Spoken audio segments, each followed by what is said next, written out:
70s, 80s, and 90s. We're your only station for R&B and classic soul. WDAS FM. Clear Channel Radio owns several stations in Philadelphia. One station, WDAS 105.3, has a history of reaching far back to the beginning of the civil rights movement in the United States. DAS has been broadcasting African American programs for 60 years. Through these years, it developed into much more than just a black radio station in Philadelphia. Hi, I'm Lorraine Ballard-Morrill, and I'm News and Community Affairs Director at Clear Channel Radio.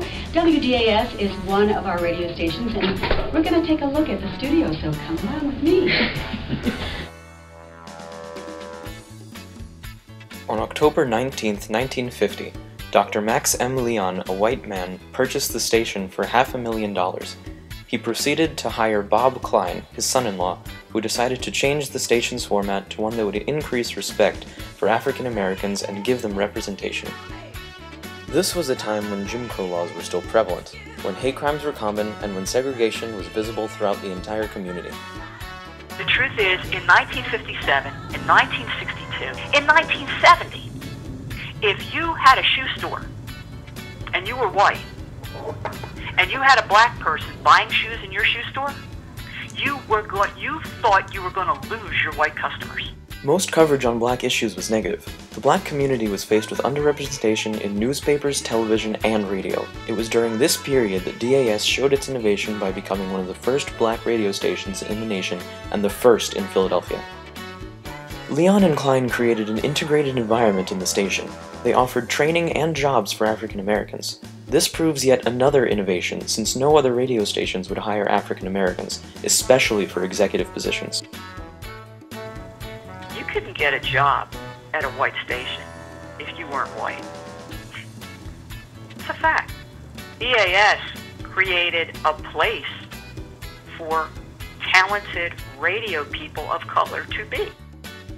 As Leon and Klein integrated their own workplace, they also fought for the rights of other minority broadcasters. DAS, the only station to do so, successfully sued Arbitron Industries on the account of racism, and became a precedent for equality in minority broadcasting. DAS became known for its informative, consistent, and reliable news coverage. It provided accurate and immediate news to African American listeners on every subject, and constantly discussed important issues that affected blacks in Philadelphia. Black radio at any of these stations wasn't something that whites necessarily paid attention to. These sort of discussions could go on unchallenged. Companies would advertise on black radio.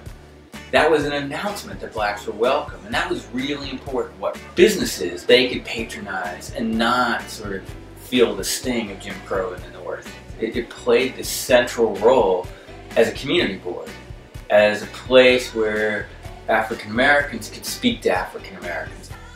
They did this in numerous ways, including a range of talk shows. One of the most famous shows was The Listening Post, hosted by Joe Rainey. The Listening Post was the first black talk show in Philadelphia, another first for DAS. Because we were there 24 hours a day. So, the immediacy, the intimacy of radio, you are there.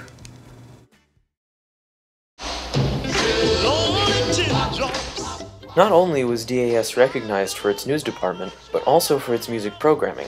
It was instrumental in bringing rhythm and blues and gospel to Philadelphia.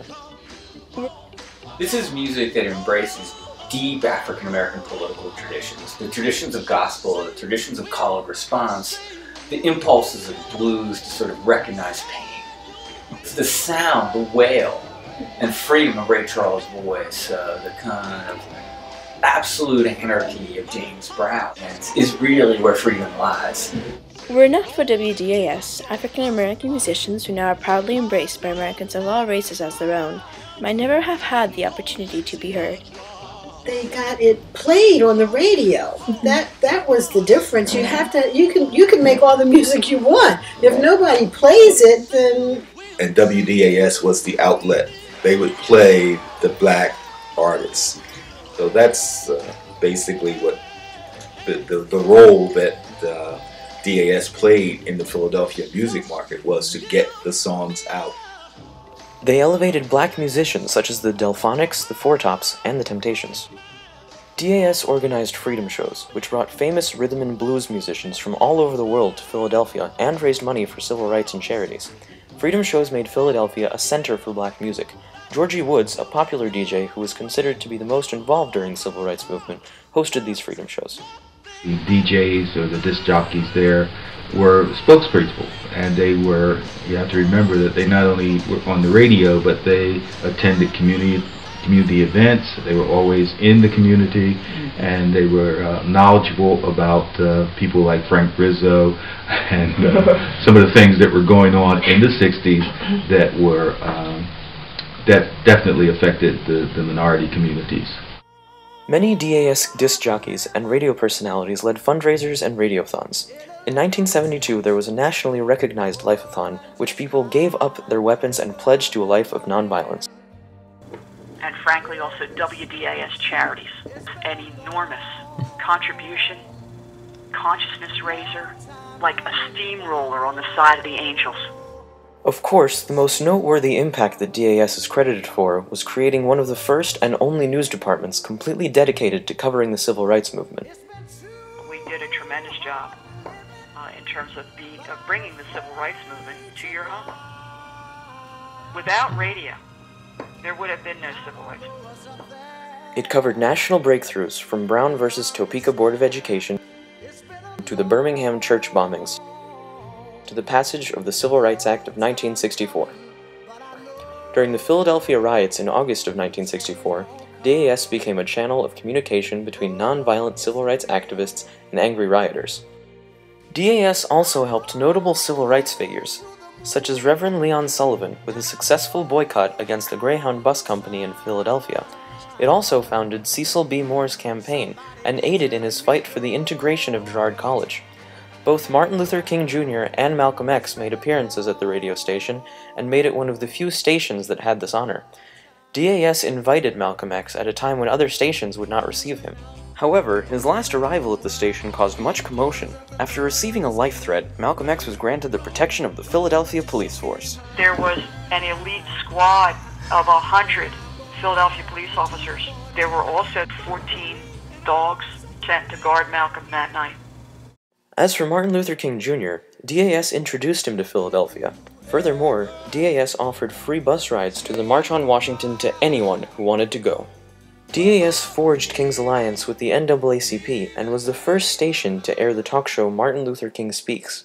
After his assassination, DAS played a key role in calming down Philadelphia and advocating nonviolence. Even after the Civil Rights Movement, DAS maintained a close connection with its listeners.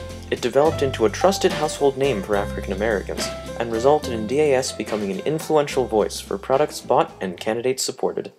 For example, DAS was an important part of the 1979 vote for a charter change that would have allowed Frank Rizzo to run for a third consecutive term as mayor.